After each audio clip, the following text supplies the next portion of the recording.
안녕하세요. 주필승 투자연구소 소장 주필승입니다. 오전까지만 해도 장이 나쁘지 않았어요. 반등이 좀 나와서 전체적으로 1% 정도 상승이 나와서 좀 반응이 좀 나오나, 반등이 좀 나오나, 이렇게 좋게 봤었는데, 오장의 파란 선, 여기 일본 증시거든요. 일본 증시가 밀리기 시작합니다. 갑자기. 얘네들은 오전과 오후장이 나눠져 있어요. 그래서 오전장 이후에 오후장 들어서 급락이 나오면서 전체적으로 우리 선물, 코스피, 코스닥 다 하락으로 마감을 하게 되는 이런 모습을 보여줬는데 역시 뭐 최근에 그 다시 그 금리 인상, 일본에서 금리 인상을 할 수 있다라는 얘기가 나오면서 엔캐리 자금과 연동된 매매가 지금 다시 일본과 우리나라가 이어지고 있습니다.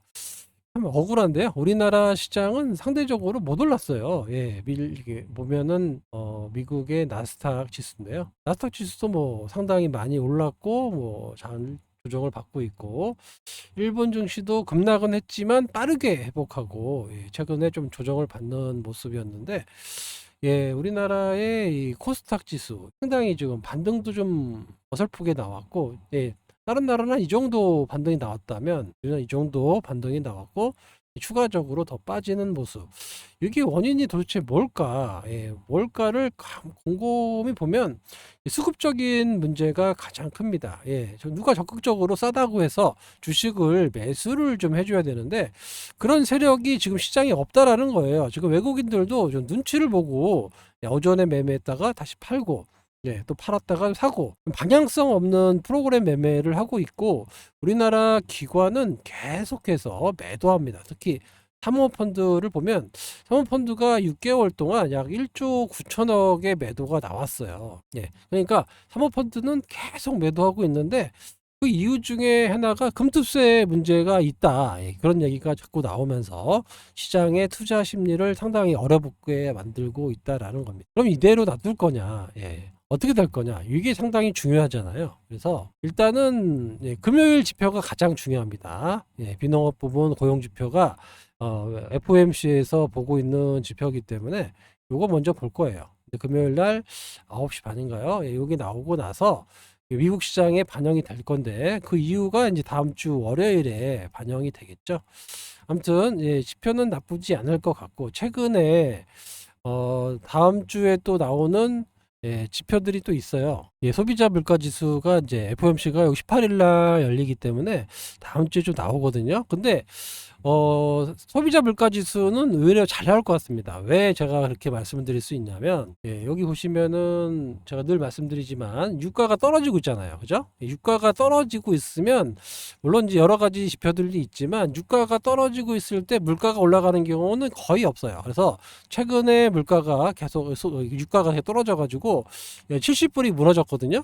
이런 상황이기 때문에 소비자 CPI는 상당히 안정적으로 나올 겁니다. 그래서 이거는 상당히 우호적으로 작용할 거고요. 문제는 이제 금요일 날 있을 그 지표가 어떻게 될 거냐, 경기 침체를 불러올 거냐, 요게 이제 시장의 변곡점으로 작용할 것 같은데 제 생각에는 그렇게까지 경기가 나쁘지는 않기 때문에 반등의 빌미가 나올 가능성이 높습니다. 그러니까 오늘 내일이에요. 오늘 내일 어떻게 여기 더 빠져서 코스닥 기준으로 700에 맞고 그 다음에 반등이 나올 거냐, 아니면 여기서 견뎌서 이렇게 하다가 결국에는 이렇게 나올 거냐. 거의 다 왔습니다. 어려운 상황이긴 하지만 거의 다 왔다라고 보는 게 맞아요. 왜냐하면 여기 급락이 나오고 나서 여기를 또 뚫고 나갈 만한 악재가 없기 때문에 이거를 프로그램으로 큰 하락이 나왔는데 이거를 뚫고 나갈 만한 악재가 아직까지는 없다라는 게 정론입니다. 그러니까 일본 외국인들도 만약에 여기서 더 빠질 것 같으면 엄청난 선물 매도를 친단 말이에요. 그렇지 않습니다. 지금 외국인들 매도, 선물 매도 보시면 거의 보합권에서 왔다 갔다 하고 있어요. 아직도 본인들도 경제지표라든가 이런 것들을 확인하고 움직이겠다라는 건데 하방보다는 좀 눌리면 매수 쪽으로 갈 가능성이 높아 보입니다. 거기에 이제 FOMC 금리 인하도 있고 그래서 점진적인 반등 국면이 나올 가능성이 높아 보인다라는 겁니다. 그래서 이번 주가 고비예요. 이번 주가 주봉상으로도 음봉이 좀 크게 나와서 상당히 어려운데 이거를 뭐 갑자기 올릴 수는 없는 거고 그래서 이번 주를 지나고 목금 이제 내일 하루 남았죠. 오늘 밤하고 내일 시장에 어떻게 움직일지를 보고 여기서 잘 마무리 된다라고 하면 다음 주에는 이런 양봉, 이런 양봉이 나올 가능성이 높아요. 이렇게 이런 양봉이 나오면서 추세를 좀 전환시킬 수 있는 이런 모습이 나올 가능성이 높습니다. 그러니까 지금 너무 어렵다 이렇게 뭐 이렇게 나오는 장에서 뭘 해도 안 됩니다. 사실 뭐 테마주 단타매매 이것도 뭐 일부 세력들이 갖고 노는 건데 여러분들한테 그렇게 쉽게 주겠습니까? 그렇죠? 그런 장 말고 뭔가 좀 구조적인 상승이 나오고 좀 뭔가 이해가 되고 지금 뭐 화장품들 실적 좋은데도 불구하고 못 올라가고 있고 금리 인하 바이오 쪽도 결국에는 올라올 거예요. 오늘 알테오젠이 마이너스 5%까지 갔다가 반등 나오는 거 보셨죠? 마이너스 5%까지 갔습니다. 막판에 관리가 된다라는 얘기는 아직까지는 알테오젠이 시장의 주도주 가능성이 높아요. 에코프로 BM하고 계속해서 시가총액 1, 2위를 다투고 있지만 계속해서 그 2차전지 쪽은 좀 이렇게 시세가 안 좋은 악재가 많이 나오고 있잖아요. 하지만 이제 에너지 솔루션 그다음에 삼성 SDI 쪽으로는 외국인과 기관의 매수가 상당히 좀 많이 좀 유입되고 있습니다. 주봉상으로도 좋고 월봉상으로도 좋고 일봉상으로도 나쁘지 않습니다. 그래서 셀 업체들은 좀 올라가고 있어요. 이런 것들이 나중에 이제 BM이나 양극재 업체들까지 이어질지는 잘 모르겠지만 지금은 셀 업체들만 움직이고 있습니다. 왜냐하면 셀 업체들이 3분기에 실적이 좋게 나온다라는 지금 뉴스가 나오면서 이쪽을 매집을 하고 있어요. 그래서 3분기에 실적이 좀 좋게 나오면 이후에 2차전지 섹터들까지 확산될지는 잘 모르겠습니다만 과거처럼 확산되지는 않을 거예요. 왜 그러냐면 2차전지 올라간다고 적극적으로 살 수 있는 개인이 거의 없다고 보시면 됩니다. 물론 자금도 없지만 신용으로 주로 사야 되는데 2차전지가 올랐다 빠졌다 하기 때문에 여기다 대고 신용으로 무리하게 적극적으로 살려고 하는 개인이 없기 때문에 과거하고는 좀 다르다. 지금 에너지 솔루션과 SDI가 올라가는 이유는 기관과 외국인이 받쳐주기 때문에 올라가는 거예요. 그죠? 근데 BM이라든가 나머지 업종인 종목들은 좀 선별해서 매수가 나오기 때문에 시세의 연속성이 지금 떨어지고 있는 상황입니다. 그래서 결론은 2차 전지도 좀 선별해서 셀 위협체 위주로 갔다가 나중에 금리 인하가 이제 고착화되는 이번에 9월달 하면 아마 연말쯤 한 번 더 할 거예요. 연말하고 내년에 뭐 3월이나 이렇게 계속 할 것 같거든요. 그렇게 고착화될 때부터 이제 2차전지가 어느 정도 캐즘 기간이 마무리되면서 반등이 나올 수 있는 시장이 나올 것 같고 그 밖에 제약바이오 섹터들은 또 알테오젠을 위시해가지고 뭔가 좀 움직임이 좋아지지 않을까 이렇게 보입니다. 물론 화장품 섹터들도 좋아요. 지금 실적들도 상당히 좋게 나오고 있고 북미 시장 침투를 계속해서 진행하고 있고 유럽 시장, 동남아 시장 요게 이제 단기로 끝나는 이런 사이클은 아닌 것 같아요. 물론 이제 올라왔기 때문에 조정은 보일 수 있는데 과거처럼 그렇게 크게 거품이 꼈다라고는 할 수가 없습니다. 나중에 좀 시장이 안정이 되면 또 다시 움직이는 섹터가 될 것 같아요. 그래서 제약바이오 그다음에 2차전지 반도체는 워낙 작년에 재작년까지 많이 해먹어가지고 제가 지난번 시간에도 한미반도체 한번 보여드렸잖아요. 한미반도체가 벌써 몇 년 동안 크게 대시세를 냈기 때문에 여기서 물론 많이 낙폭과대 때문에 나오는 반등은 나올 수 있어요. 어느 정도. 그렇지만 다시 빠집니다. 요거는 나서 몇 년치를 다 선반영 시켜놨기 때문에 지금은 완전히 대세가 꺾였다라고 볼 수가 있어요. 그래서 반도체는 반등 나오면 매도해야 되는 종목이고 새롭게 2차 전지는 낙폭이 어느 정도 마무리되면 좀 어느 정도 나올 수 있는 그런 자리고 금리 인하 시전에 제약바이오는 기관들이 담아낼 수 있는 종목들이 올라가야 되는데 그런 것들이 대표적인 게 삼성바이오하고 셀트리온이죠. 셀트리온 그리고 알테오젠 그밖에 이제 많은 종목들이 좀 그쪽으로 확산되지 않을까 이렇게 보입니다. 예, 어려운 얘기가 많이 나와요. 볼보도 뭐 2030년까지 전기차 전환을 하겠다라고 볼보가 제일 먼저 했어요. 근데 생산 그 계획을 좀 포기하고 몇 년 늘리겠다. 늦추겠다라고 이제 얘기할 정도로 전 세계 자동차 회사들의 그 중국산 전기 자동차 때문에 상당히 힘들어집니다. 아, 중국 놈들만 하여튼 들어왔다면 모든 산업이 망가져요. 옛날에 태양광, 철강, 조선, 그 밖에 많은 디스플레이, 가전, 예, 이런 것들 중국 애들이 들어온 순간 하여튼 공급과잉으로 그 산업 자체가 망가집니다. 예. 뭔가 좀 대책이 있어야 되는데 그냥 무조건 찍어내고 워낙 사람이 많으니까 그래서 그래요. 예.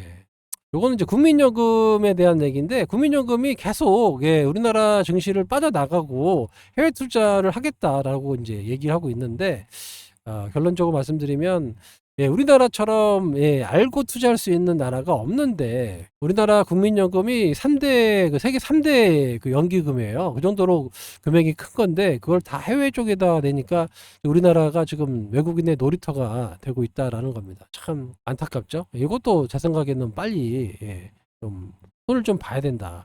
사실 이 국민연금을 운영하는 애들의 연봉이 그렇게 높지 않아요. 그러니까 소위 말해서 실력 있는 자산운용사의 매니저들이 안 가요, 여기를. 왜냐면 얼마 안 주거든요, 여기가. 그리고 전주에 있잖아요, 이게.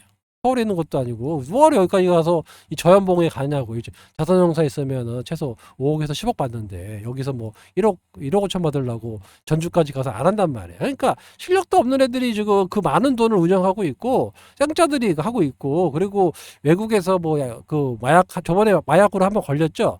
약 먹고 외국에서 그 공부했던 애들이 대체 투자라고 해서 해외 투자하고 있는데 그것도 참 뭐 간단하게 뭐 외국에 ETF만 사는 거잖아요. 예. 그리고 부동산 관련 또 ETF 샀는데 그거 손실 엄청 봤는데 이런 건 얘기도 안 하잖아요. 그죠? 해외 투자가 그렇게 꼭 좋은 건 아니에요. 하이 리스크, 하이 리턴이기 때문에 예.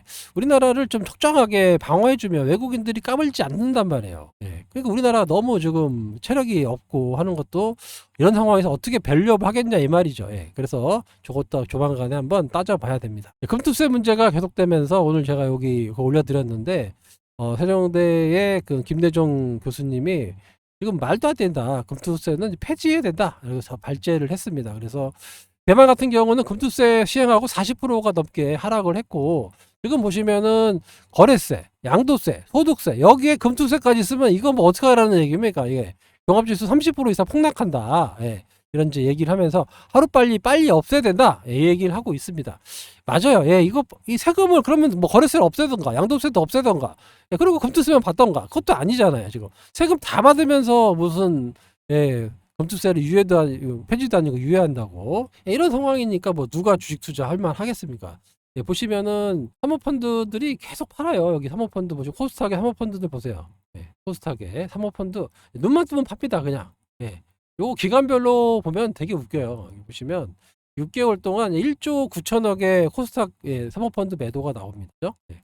누구보다도 물론 투신도 1조 팔았지만 누구보다도 적극적으로 사모펀드가 코스닥 시장에서 매도가 나오고 있는 거예요. 근데 코스닥 시장이 생각보다 예, 개인들이 주로 많이 매매를 하거든요. 개인 6개월 동안 4조 4천억, 4조 5천억을 매수했어요. 그죠? 예, 그리고 외국인도 매수했고 기관이 3조 매도했는데 그중에 예, 2조 원 가까이를 예, 사모펀드가 팔았다는 겁니다. 이 사모펀드가 왜 팔았겠어요? 금투세와 연관된 물량들이 계속 야금야금 나와요. 근데 가뜩이나 지금 예, 매수 매도가 팽팽한 상황에서 누가 한쪽이 쑥 눌러주면 어떻게 됩니까? 이게 무너지잖아요. 지금 이런 현상이 지금 나타나고 있는 거예요.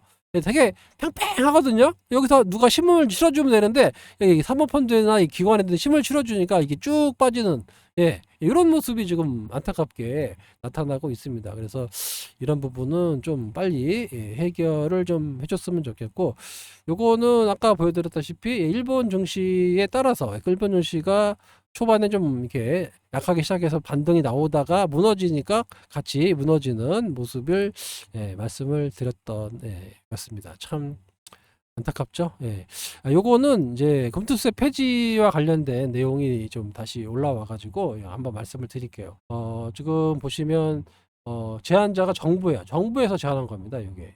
2일 날 정부에서 기획재정부에서 재정위원회에서 한 건데 뭐 예법 예고 기간이 9월 13일까지 하는데 그거에 대한 이제 의견을 묻는 거예요. 의견을 이제 제안 이후에 보시면 뭐 여러 가지가 있겠지만 첫 번째가 금투세 폐지 여기가 나옵니다. 거기 보면은 밑에 보면은 뭐 코인에 관련된 것도 폐지하겠다 이런 얘기 나오고 있는데 여기 보시면 의견 등록하는 게 있어요. 의견 등록. 요거는 이제 로그인을 하셔야만 이제 가능한 그런 상황입니다. 그래서 로그인을 하셔가지고 좀 등록을 하시면 이런 식으로 이런 식으로 본인의 이제 이름 성만 나오고 이렇게 나옵니다. 그래서 금투세 폐지해 주세요. 폐지 반대합니다. 폐지에 동의합니다. 이런 식으로 이제 의견을 좀 제출해 주셔야 되는데 지금 한 4,500건 정도 되거든요. 널리 알려가지고 좀 우리가 좀 할 수 있는 거는 좀 했으면 좋겠어요. 좀 귀찮더라도 로그인 하셔가지고 이렇게 로그인 하라고 나오거든요. 로그인 해가지고 좀 의견을 좀 동참해 주셨으면 좋겠습니다. 아시겠죠? 요거 제가 링크 이렇게 걸어놨으니까 한번 보시고 오늘 영상 끝나고면 제가 그 링크를 걸도록 할게요. 그리고 이제 여기 많이 돌아다니니까 한 번씩 클릭해 보시고 한 번씩 동참해 주시기 바랍니다. 지금 시장이 우리나라 시장만 약해요. 정말 억울할 정도로 뭐 시장이 뭐 어떤 정도의 기본적으로 가치라든가 기업의 가치가 있잖아요. 그다음에 성장성이라든가 뭐 이런 것들이 뭐 수익성이라든가 뭐 이런 것들이 반영돼서 올라가는 시장이 아니에요. 지금 완전히 아니고 그냥 수급으로 그냥 수급으로 왔다 갔다 하는 이런 말도 안 되는 시장이 지금 우리나라에 일어나고 있습니다. 이런 상황에서 상당히 좀 어려운 상황인데 하여튼 지금 제 느낌에는 거의 왔어요. 얼만큼 왔고 여기서만 이제 이번 주만 끝나면 다음 주에는 뭔가 이렇게 장대 양봉이 붙여주면서 변화를 줄 수 있는 그런 환경이 곧 나타납니다. 내일까지만 잘 견뎌주시면 변화를 좀 느껴지실 거예요. 그래서 경제지표라든가 그다음 소비자 물가지수라든가 나쁘지 않을 걸로 예상이 되고 있고요. 그리고 8일 날 FOMC 물론 FOMC 발표되고 나서 좀 조정받을 수 있어요. 미리 다 알고 있었기 때문에.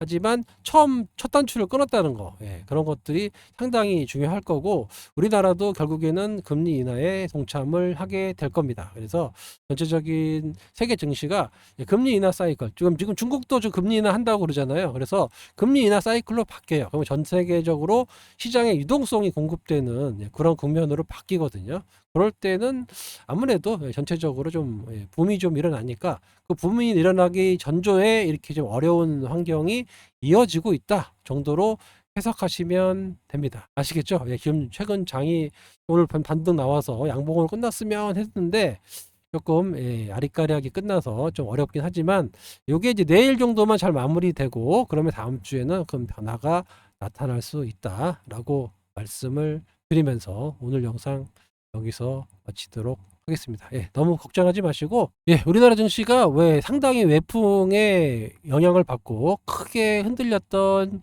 장세는 맞습니다. 하지만 항상 이겨내면서 올라갔던 과거 사례를 보고 보면 아무리 어려웠던 코로나, 아무리 어려웠던 IMF, 2008년 금융위기가 있었지만 꿋꿋하게 올라갔던 그런 나라입니다. 우리나라 체력이 그렇게 나쁘지는 않아요. 그죠? 항상 그의 기회는 지나가 봐야 합니다. 아, 그때가 매수 기회였구나. 지나가 봐야 아는 거예요. 누구나 바닥을 알 수 없고 누구나 고점을 알 수 없습니다. 다만 지금은 추가 하락은 좀 제한되어 있고 앞으로 좀 상승이 많이 열려 있기 때문에 열려 있는 쪽을 좀 주목해 보시는 게 더 낫다라고 말씀을 드릴 수 있어요. 오늘 제가 요거 하나 올려드렸죠. 스트레스 해소하는데 가장 좋은 거는 뭐라고요? 청소입니다. 청소. 주변을 좀 닦고 깨끗이 하시면서 좀 스트레스를 좀 풀어보시기 바랍니다. 아시겠죠? 지금까지 주필승입니다. 감사합니다.